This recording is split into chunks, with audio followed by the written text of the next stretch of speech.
In this class, let us learn about transversal. A line is called a transversal if it cuts two or more lines in distinct points. For example, see the lines L and M.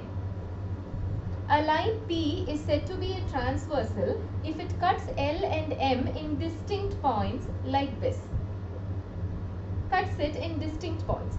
Now I will show you an example of two lines L and M and a third line cutting them, but it is not a transversal. Let us see that. Now to see the two lines, here you have L, here you have M, and you have a third line P. P cuts both L and M, but it is still not a transversal. Why is that? Because see, it cuts it in the same point. We need two distinct points. So this P is not a transversal and this P is a transversal. Now you will notice that the transversal P has cut this and formed 8 angles. You can see what those angles are. You have an angle here, one here, here and here, 1, 2, 3, 4, 5, 6, 7, 8. So it has formed 8 angles and we will see what the names of those angles are. Now let us name these angles. We'll just name them by numbers. 1, 2, 3, 4, 5, 6, 7 and 8. So now what will be the interior angles? The angles which come inside. And how many are there? 4. There will be 3, 4, 5 and 6. 4 interior angles. And how many angles come outside? They will be the exterior angle. How many of them are there? Again 4. 1, 2, 7, 8. Now we will see what are a pair of alternate interior angles. Now we will see what are the pair of alternate interior angles. We know what the interior angles are. We learnt it. These 4, like 3, 4, 5, 6. Now what is alternate interior angles? What is the meaning of the word alternate? Suppose I say I go to school on alternate days, which means I go one day, the next day I don't, and then the third day I go. So it's not a good thing, but that is just an example of alternate. So how does it work here? Take 3, leave 4, then 6. If you come this way also, it is the same. Take 3, leave 5 and then 6. So how many such pairs will you get? You will get 2 such pairs, right? 3 and 6, 4 and 5.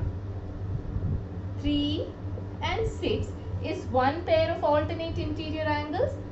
4 and 5. Now the same thing for pair of alternate exterior angles. Take 1, leave 1. So how many pairs will you get? You will get 2 pairs. 1 and 8, 2 and 7. Now what are the pair of interior angles on the same side of the transversal? You know what the interior angles are. There are 4 of them. But we need only the ones which lie on the same side of the transversal. What is the transversal? This is the transversal. And the interior angles that lie on the same side would be 4 and 6. The one which lie on the other side would be 3 and 5. So how many such pairs? 2 pairs. One would be 3 and 5. And the other would be 4 and 6. So again you have 2 pairs. Now we go to the last one, which is the corresponding angles. Now we come to corresponding angles. What corresponds to 1? There is 1. It is in the left top. If this is in the left top, what comes in the left top of this line? For L, 1 is the left top. For M, what will be the left top? 5. So 1 corresponds to 5. Now look for L. These are two different lines, right? For L, what comes in the right top? 2. For M, what comes in the right top? 6. So 2 and 6. Then again, left bottom. Here, left bottom for L, left bottom for M, 3 and 7.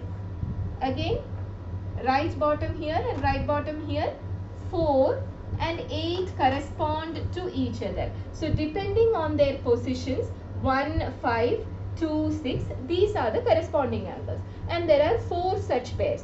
Now, we will just recollect what we have learnt in the earlier class about vertically opposite angles. this is the last one. We have already learnt it, right? What is a vertically opposite? Suppose there is a vertex. The angles that fall on the either side of the vertex are called the vertically opposite angles. Now now here, this is the vertex. What are the angles which fall on the either side? Look like this. So 2 and 3. And same, look at this vertex here like this. So what fall on the opposite sides? 1 and 4, 2 and 3. Again it is like X, no? English alphabet X. So 6 and 7, 5 and 8. So how many such pairs will you get here? You will get 4 such pairs. We have already learned this, but just we will recollect. 1 and 4, then 2 and 3, 5 and 8, opposite sides of a vertex, opposite angles along a vertex, 6 and 7. These are the vertically opposite angles, and this was all about transversal.